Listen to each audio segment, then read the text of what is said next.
Bismillah walhamdulillah wassalatu wassalamu ala rasulillah wa ala alihi wa sahbihi wa man ihtada bihudah. Amma ba'd. Kita sudah bacakan dalil yang pertama yang menunjukkan wajibnya mendakwahkan tauhidullah di dalam bab ad-du'a ila syahadati alla ilaha illallah. Selanjutnya Asy-Syarih mengambil penjelasan lebih detail lagi dari kitab yang lain yang disebut dengan Syarhul Manazil. Qala fi Syarhil Manazil يريد أن تصل باستدلالك إلى أعلى درجات العلم وهي البصيرة التي تكون نسبة المعلوم فيها إلى القلب كنسبة الماء إلى البصر، وهذه هي الخصيصة التي اختص بها الصحابة عن سائر الأمة وهي أعلى درجات العلماء.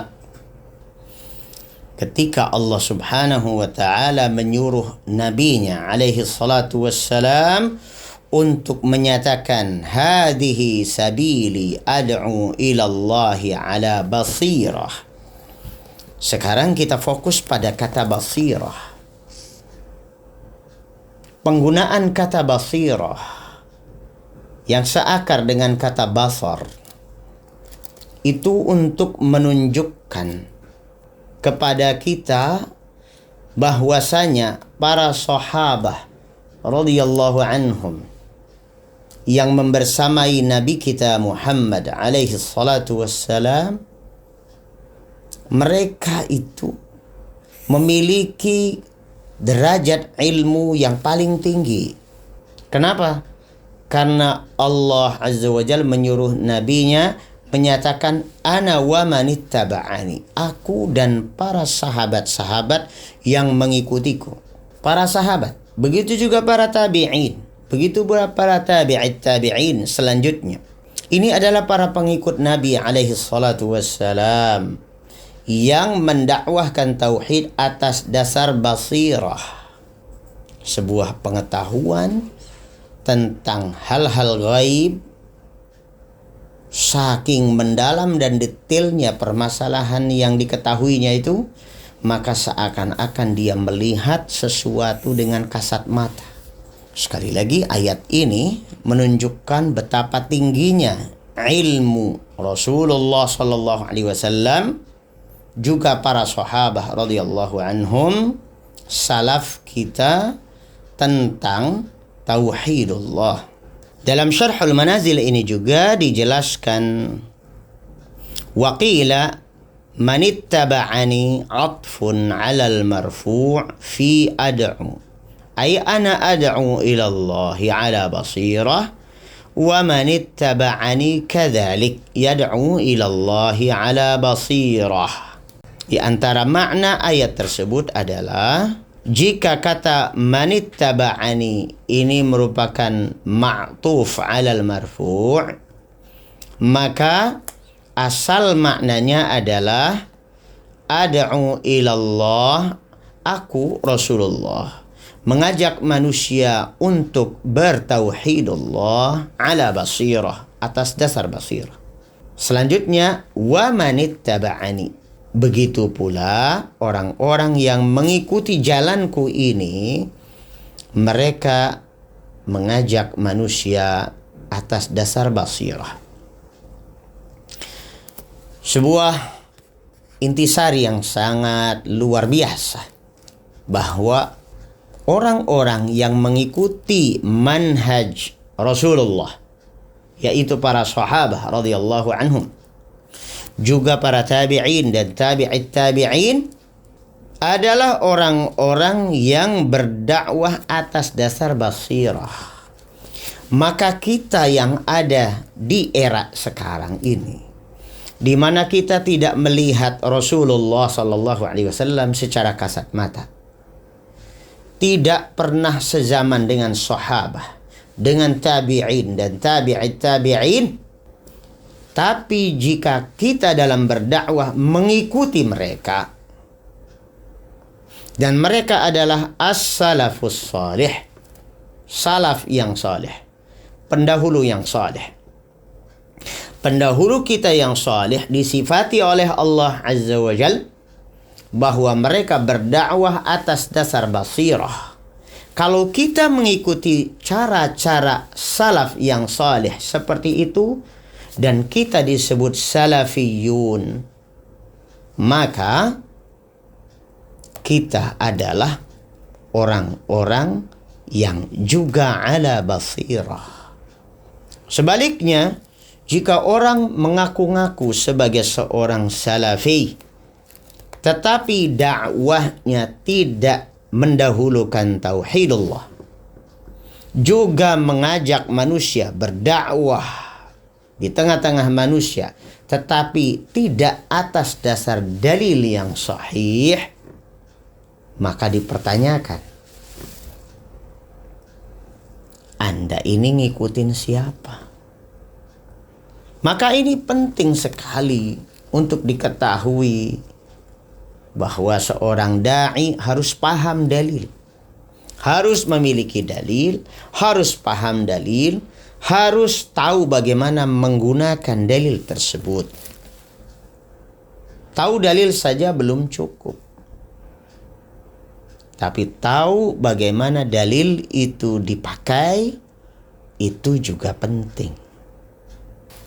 Kemudian qala al-musannifu rahimahullah, kata asy-syarih, al-musannif rahimahullah mengatakan, fihi masail minha tanbihu 'ala al-ikhlas li'anna katsiran walau da'a ila al-haqqi fahuwa yad'u ila nafsihi wa minha anna al-basirata min al-fara'id wa minha anna min dalail husni at-tauhid annahu tanzihun lillahi ta'ala 'anil masabbah.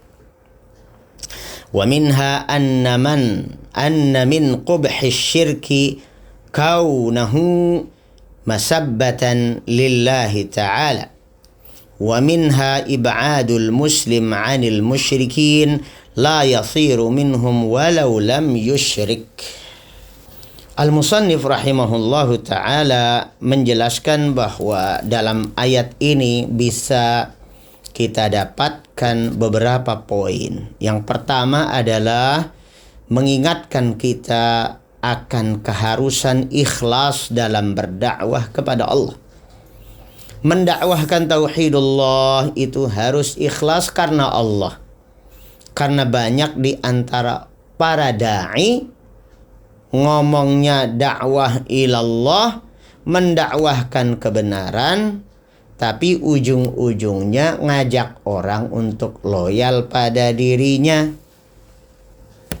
Ini poin pertama. Poin kedua, kata beliau, bahwa al-basirah itu termasuk fardu. Salah satu yang difardukan oleh Allah Azza wa Jal sebelum berdakwah adalah memiliki ilmu dan basirah, memiliki dalil dan hujjah.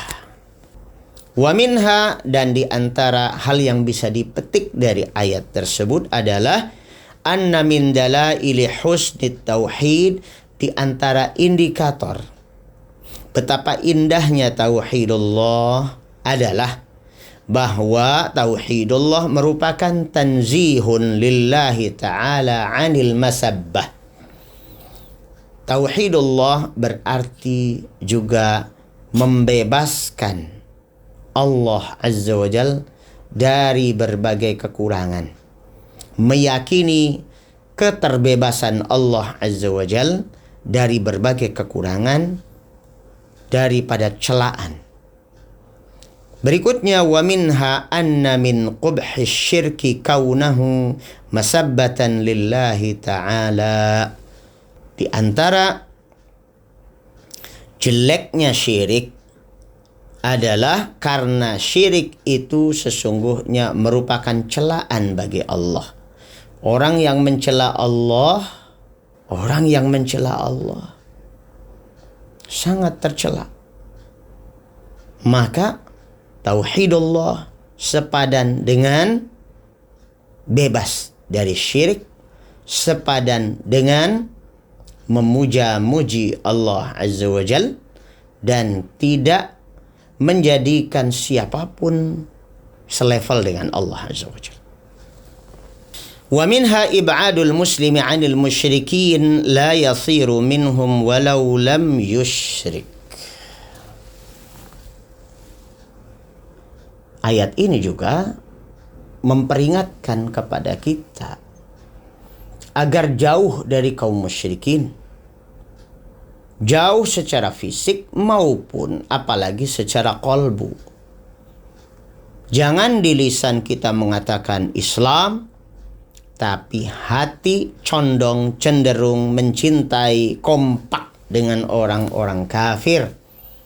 Apalagi orang Islam kompak dengan orang kafir dalam rangka menyengsarakan orang Islam.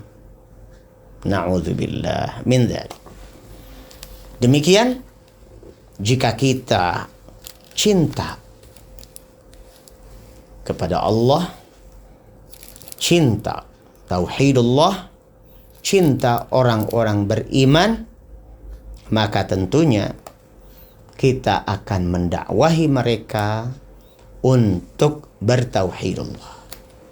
Semoga Allah Subhanahu wa taala berikan kita hidayatut taufiq untuk menetapi jalan dakwah di atas manhaj para rasul. Assalamualaikum warahmatullahi wabarakatuh.